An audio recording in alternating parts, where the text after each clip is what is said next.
Hello everybody, welcome to Ageless Rock. Today I'm going to share with you a very famous underground city in Derinkuyu town in the province of Nevşehir in Turkey. This underground tunnel system is massive, but yet no one knows who built it. For now, credit can be loosely given to the Hittites where their civilization came into existence about 2500 years ago. According to the Turkish Department of Culture, it was possibly built by the Phrygians around 2800 years ago. No one knows why they did it. However, it was used by later civilization as a hiding place. The logic of carving bedrock to hide will not make sense as the amount of time to complete the project will take too long. The rubble on top will be very noticeable if you don't have a good disposal management.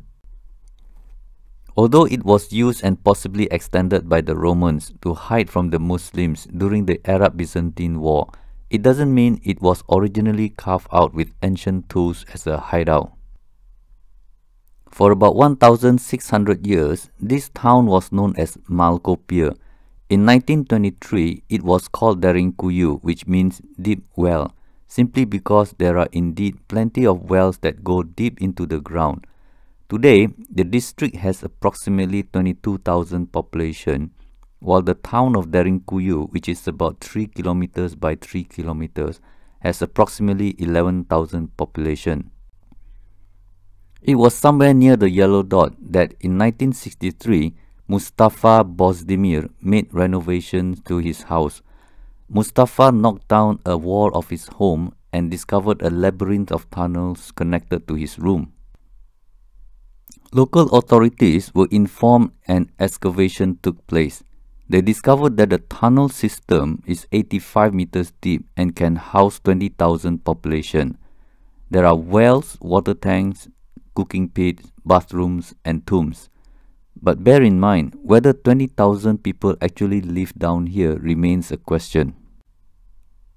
The only sure thing where humans actually were here was that people used these underground tunnels as hiding place during war. But I think it would be opposite to common sense to smack into bedrock to hide when all you need to do is run away. How do you make this a secret operation for a few hundred years anyway?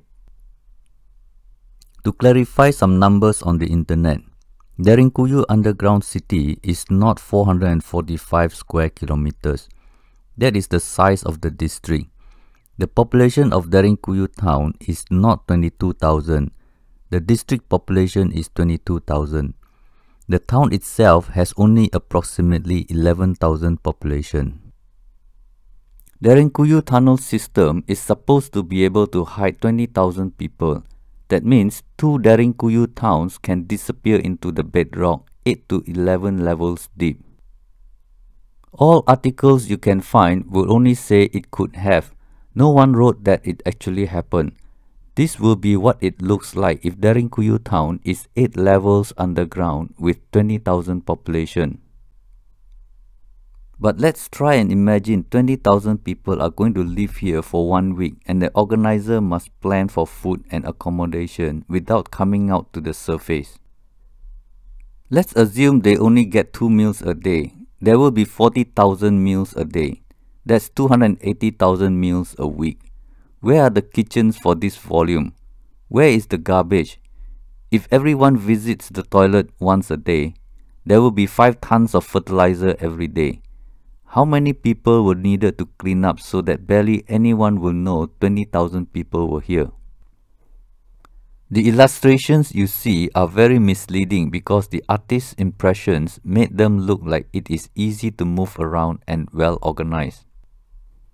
In reality, they are very messy and random. That's why some say it is 8 floors while some say it is 11 floors. There is no actual floor plan based on depths. It is assumed that 20,000 people can live here, but I don't think that ever took place. If there were 20,000 people here for just a few years, there will be a big mess of litters and garbage. Even now, visitors are already throwing garbage into the shaft. At 4th or 5th level deep, depending on how you define, there is a tunnel system that shapes like a cross and were used as a place of worship. If it was carved out further by the Romans, then you have to wonder why they want to go through so much trouble moving rubble through small tunnels up and out the ground when there are plenty of big chambers they can choose to worship God. There are many unverified facts on the internet. For example, there is a newly discovered underground tunnel system in Midyat city, which is unofficially double the size of this underground city. The volume of Midyat underground city is possibly 460,000 square meters. That means Derinkuyu underground city is about 230,000 square kilometers. I'm going to assume the underground city will fit within 480 meters by 480 meters in area size. Try and imagine 2 Derinkuyu town population is going to live within the white box 8 levels deep. Can you imagine how cramped it will be? Can you imagine the amount of bedrock to remove for people to hide? But we also have to take into consideration the logistic of rubble. If you smash a solid material into rubble, the volume needed to hold them is much larger. Imagine a molehill or an anthill. The hill is much larger than the volume of soil removed. So I think you have to imagine all the houses in Derinkuyu district is bulldozed into rubble and piled up next to the underground city. You might end up with a pile of rubble so high, your next problem is where to hide the rubble before you can hide underground. When discovered, it was thought to be natural caves and tunnels until they discovered stairs. But these tunnels are in all shapes and sizes. Who would make 8 to 9 feet tall tunnel like this one, but narrow enough for only 2 feet? If you live here, you better don't run out of light source because this is what you will see at pitch dark tunnel. This tunnel was built without any safety measures, so it is very important for you to have even a small candle. With a little bit of light, you can see a circular stone which is supposed to act as a door. There are several circular stone doors in this tunnel system, but this circular stone door has no tunnel to block. I wonder what is it doing here. This stone wheel looks pretty thin to be standing in upright position.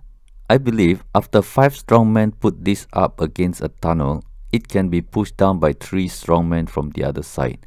By the way, there is no tunnel for this stone wheel to block. Look at these so-called stone doors. They don't even seem to be blocking anything. Strangely, some are made of basalt. Did someone roll basalt wheels for tunnels in Derinkuyu? At first glance, it makes sense that this stone wheel is a door. But if you think logically, when did humans use 500 kilo stone doors? These stone doors cannot be rolled left or right because the area is too small to roll. You have to flip it down. That is dangerous. The photo on the right shows a stone wheel that needs 5 strongmen to open or close this tunnel. This is an illogical way to have a door in a wood-based civilization. As comparison of human strength, lifting 100 kilo is a sport for very strong people. A 500 kilo stone door like this one will smash on the ground and takes forever to lift it back to open.